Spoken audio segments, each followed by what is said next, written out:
हमारे साथ में एसके चौबे जी, जो कि टीम फाटक संघर्ष समिति से और क्षेत्र के लिए लगातार आवाज उठाते रहे हैं। इससे पहले भी हम लोगों ने आपको अपने बलजीत नगर क्षेत्र, प्रेम नगर, नेहरू नगर या यूं कहें गायत्री कॉलोनी या सटे हुए जितने भी क्षेत्र हैं, यहाँ पर पटेल नगर विधानसभा क्षेत्र के अंदर में लगातार इनसे हम लोगों ने सवाल किए और सवालों के जवाब लिए। लेकिन आज वही 10 अक्टूबर को विधायक जी इसी जगह पर पहुंचे और उन्होंने जिस तरीके का वक्तव्य बताया, उन्होंने व्यक्त किया कि हम जनता के लिए क्या कर रहे हैं और जनता से हम क्या चाहते हैं। जनता से सिर्फ सत्ताधारी वोट चाहते हैं, लेकिन उस वोट के बदले उस वोट की कीमत को शायद सत्ताधारी अब नहीं पहचानते हैं। जनता को मूर्ख और बेवकूफ बनाया जाता है।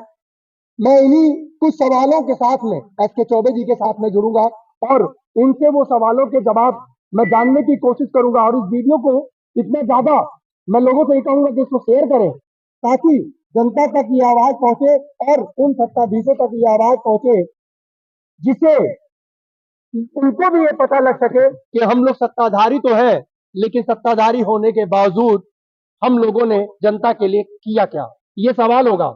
हमारे साथ में एसके चौबे जी है। एसके चौबे जी, आपका बहुत बहुत स्वागत है हमारे चैनल में। बहुत बहुत एसके चौबे जी, 10 अक्टूबर यानी कि आज से तकरीबन 1 महीना 10 दिन पहले माननीय विधायक और कैबिनेट मंत्री श्री राजकुमार आनंद जी, जो पटेल नगर विधानसभा क्षेत्र के विधायक हैं, उन्होंने आकर के यहीं पर नारियल तोड़ा। नारियल तोड़ने के बाद में एसटी और एसएसटी के फंड के द्वारा इस रोड को बनवाने के लिए अपना ऐसा उन्होंने व्यक्त किया कि ये रोड आज से ही चालू हो जाएगा बनना, लेकिन उसके बावजूद में भी आज तक कोई कार्य नहीं हुआ और नरकीय जीवन जीने पर जनता मजबूर है। देखिए, तो बड़े दुर्भाग्य की बात है कि यहाँ के लोगों के लिए, हम सब के लिए, और उससे बड़े दुर्भाग्य की बात है एक कैबिनेट मंत्री के लिए, एक विधायक के लिए कि जिसके उद्घाटन के बाद भी एक काम नहीं होता। कैबिनेट मंत्री का कोई वजूद होता है और वो उद्घाटन कर देता है और 40 दिन तक काम नहीं होता। मैं बताना चाहूंगा कि लोग हो सकता है कि एनजीटी का बहाना ले। एनजीटी कितने दिन से अपना यहाँ पे पोल्यूशन को लेकर क्यों किया है? तकरीबन 15 दिन पहले हुआ। बहुत हुआ होगा, तो 15 दिन हुआ होगा। डीएम की मीटिंग में मैं बैठा हुआ था और डेट मेरे पास है, मैं अभी भी बता सकता हूँ। ये केवल यहाँ की जनता को बेवकूफ बनाया गया। ये इस फंड को देखिए, एक सड़क है कलिंगा चौक से लेकर नेपाली मंदिर तक बनी थी जी। ये बनी कहाँ तक, सीवर कहाँ तक पड़ा? कलिंगा चौक से लेकर के होली चौक तक। ठीक है। नेपाली मंदिर तक का वो खत्म कर दिया। ठीक है। वो फंड कहाँ गया? ये मंत्री जी जाने, उनके कार्यकर्ता जाने। दूसरी बात, इसका जब सीवर डालना था उसी टाइम पे जो है कि इसका रोड भी बनाना था। ठीक है।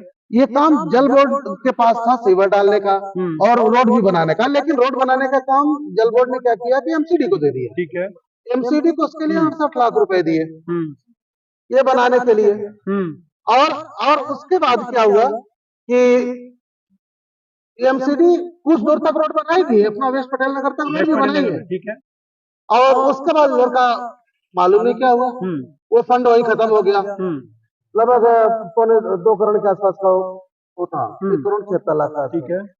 फिर उसके बाद जो है कि पोस्टर लगा कि ये सड़क का काम जो है कि माननीय मंत्री जी एसटी एससी फंड से करवा रहे हैं। ठीक है।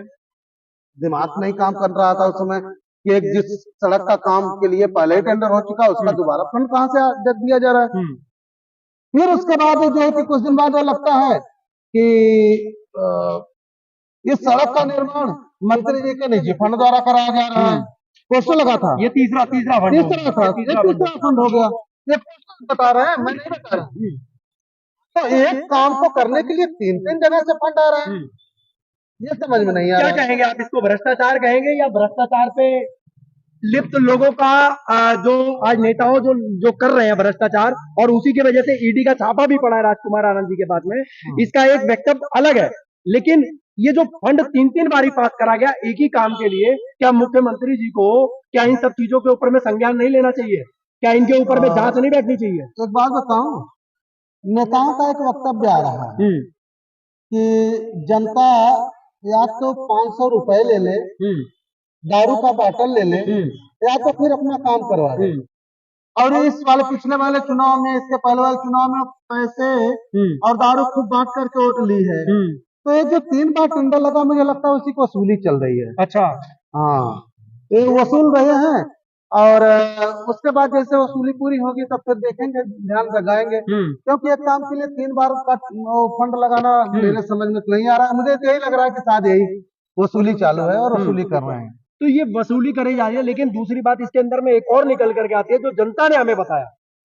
ये इतना कीचड़ हो रहा है यहाँ पर, इतने पोल्यूशन फैल रहा है, बीमारियां फैल रही हैं, लोग यहाँ पे अगल बगल में रहते हैं, 4 कदम की दूरी पे लोगों के मकान है, लेकिन उनके घर में अगर ये पानी टैंकर के द्वारा जाता है, उनके घर में अगर मच्छर पनप जाता है, उनके उनके ड्रम में पनप जाता है या उनकी बाल्टियों में पनप जाता है, वही एमसीडी के द्वारा और या यूं कहें कि सत्ताधीशों के द्वारा इतना बड़ा ये जो मच्छर पैदा हो रहे हैं, बीमारियां पैदा हो रही है, इनके ऊपर में क्यों नहीं इनके ऊपर चलान कटता?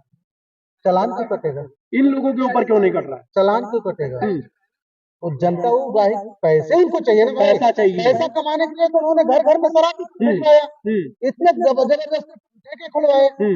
उसके बाद अगर चालान नहीं काटेंगे तो उनके पास पैसा कहाँ से आएगा? आखिर वो बिजली पानी फ्री का ड्रामा कर ही रहे हैं, तो पैसा आएगा कहाँ से? कान इधर से पकड़िए या कान इधर से पकड़िए, थोड़ा घुमाना पड़ेगा, कान तो पकड़ना ही है। मतलब किसी तरीके से भी कर रहा है तो उगाही करनी है बस। अरे भाई करेंगे नहीं तो चलेगा कैसे? आने वाले उस आदमी को पूरे देश में चुनाव लड़ना है, उस आदमी को पूरे दिल्ली में अपना वर्चस्व बनाए रखना है, उस आदमी को करोड़ों करोड़ रुपए का होर्डिंग पोस्टर लगवाना है, आएगा कहाँ से पैसा भाई? तो ये जो इतने, मैं भाई कैमरामैन से कहूंगा सामने दिखाए, ये जनता के पैसे से लगाया गया ये छठ पूजा के लिए हार्दिक शुभकामनाएं हैं। वीना आनंद जी हैं, ऊपर बैठे हुए मुख्यमंत्री साहब जी हैं, और यहीं पे कैबिनेट मंत्री हैं हमारे दिल्ली सरकार के। ये हजारों की तादाद के अंदर में, लाखों रुपया खर्च कर करके पूरे दिल्ली के अंदर में होर्डिंग लगाई जाती है, इतने तादाद के अंदर में पैसा बर्बाद किया जाता है, लेकिन वही पैसे को सही जगह पर खर्च करना जो है वो पार्टी को नहीं आता है। अगर पार्टी को ये सब चीजें नहीं आती तो आखिर में इन लोगों को मंत्री बनाता कौन है? अगर इन लोगों को सिर्फ पैसे के बल पे ही अगर मंत्री बनाया जाता है तो आखिर में इनका हिसाब कौन देगा? ये तमाम पैसे की बर्बादी, तमाम पैसे की उगाही कर करके लोगों के साथ में, क्या लगता है आपको कि आने वाले 2024 के अंदर में जिस तरीके से इन लोगों का काम है, कि आने वाले 24 के अंदर में जनता जवाब देगी इनको? नहीं देगी। कारण है कि उनके निगाह में जनता 500 रुपए और दारू की बोतल पे चल रही है। अच्छा, तो बांटेंगे और जनता फिर वोट देगी उसी पे। रात को एक दिन पहले आएगा माल, और जो टुटपुटिया नेता है जिनकी कोई वजूद नहीं, ये हवलदार भी उनकी बात नहीं सुनता, वो चौधरी बन के कटवाएंगे और उसके बाद लोग वोट लेंगे, उसके बाद चले जाएंगे। तो चुनाव से ठीक एक दिन पहले जो है ये बांटा जाएगा और उसके बाद वोट लिया जाएगा। हाँ, तो अब उनको पता हो गया ना कि भाई ऐसे जनता जो है कि अपना वोट दे देती है, और दे इसीलिए कहते हैं कि नाली गली सड़क चाहिए तो उसके लिए बात करो, वोट से पहले हमसे दारू पैसे सबकी बात मत करो। और दारू पैसे लेंगे तो यही जीवन जिएंगे। और दोबारा पटेल, आपको उदाहरण दूं, पटेल नगर के लोग दारू पैसे नहीं लेते, उनका रोड बन गया। एक लोग दारू पैसे लेते हैं इसलिए इनका रोड नहीं बनेगा, और बनेगा भी तो थूक लगा के चिपकाया जाएगा, फिर यही नरक की जीवन जिएंगे दोबारा से, फिर यही चालू होगा। जब तक दारू पैसे पे बिकेंगे तब तक इनका जीवन ऐसा ही रहेगा। ये नेताओं की गलती नहीं है, इनकी गलती है, ये खुद नरक की जीवन जीने के लिए अपने आप को वो कर दिए हैं। अगर नरक का जीवन जीने के लिए सबसे बड़ी बात अब देखिए, अब सामने आ रही है, हकीकत बात है ये। अगर जनता नहीं जागेगी और सिर्फ 500 रुपए के नोट पर और एक दारू के पौवे पर अगर ये वोट देने जाएगी, तो इसी तरीके से आज अगर वो नरक जीवन जी रहे हैं तो आने वाले समय के अंदर में उनके बच्चे भी इसी नरक के जीवन जीने पर मजबूर होंगे, और फिर से दोबारा लोग आवाज उठाएंगे कि हमारे यहाँ पे ये काम करवाया जाए, हमारे यहाँ पे काम करवाया जाए। लेकिन काम कहाँ से होगा? आने वाले इलेक्शन के टाइम पर जब इलेक्शन होता है तो हम लोग 500 रुपए और दारू की बोतल के ऊपर में जो है वो वोट दे करके चले आते हैं, लेकिन अपने वोट की ताकत को नहीं पहचानते।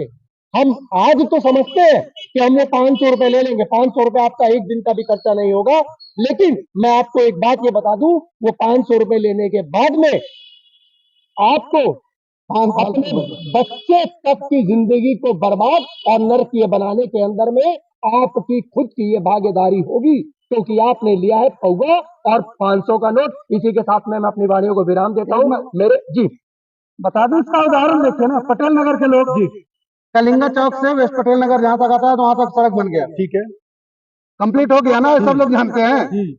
इधर का रोड क्यों नहीं बना? उधर के लोग अद्धा पौवा नहीं लेते, पैसे पे नहीं जाते और अपने शान से जाके वोट दे करके गिरा करके आते हैं, इसलिए उनका बना। उनको पता है कि अगर इनका काम नहीं करेंगे तो ये कल हमारे लिए हमारे सीने पे सवार हो जाएंगे।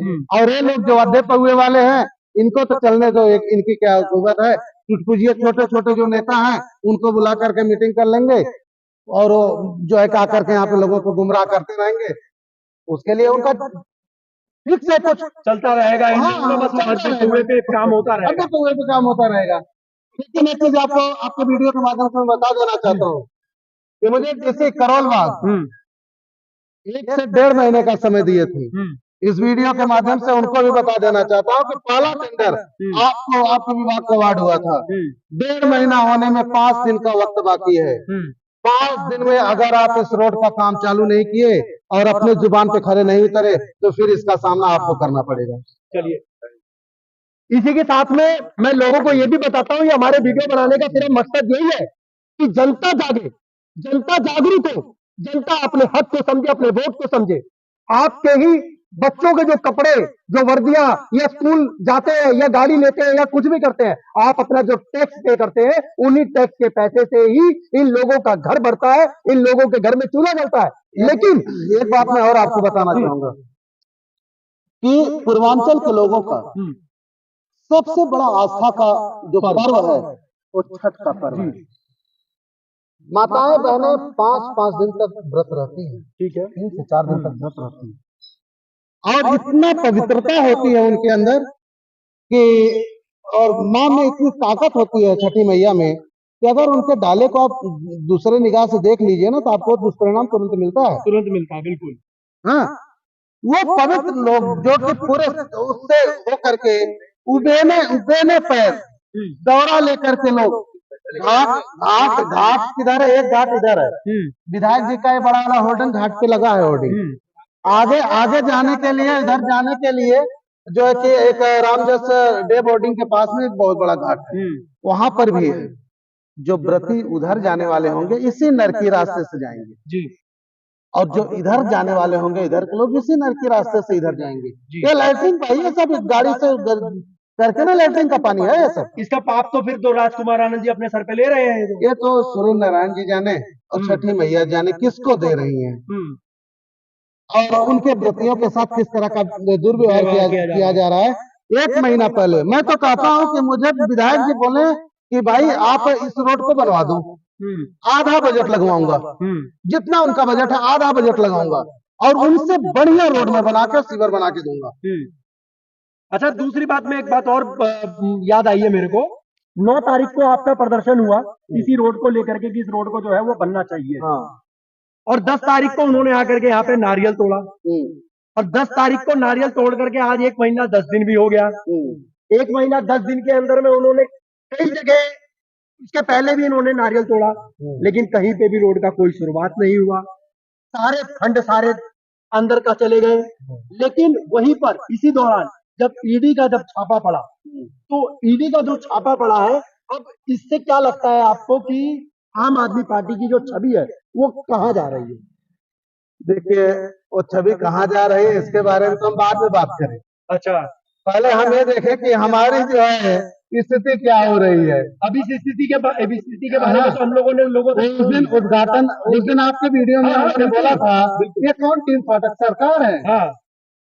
तो उनको मैं बता देना चाहता हूँ कि ये टीम फाटक सरकार नहीं है, लेकिन आपको उस कुर्सी तक बैठाने वाली टीम है जी, जो आपकी पत्नी को विधायक बनाया, जो आपको विधायक बनाया। विधायक से पहले आप शरणागत हो गए थे इसी टीम के सामने कि आपका समर्थन चाहिए हमें, और हम लोगों ने खुल करके काम किया आपके लिए, क्योंकि उसमें स्वराज इंडिया का कोई साथी जो है कि मैदान में नहीं था।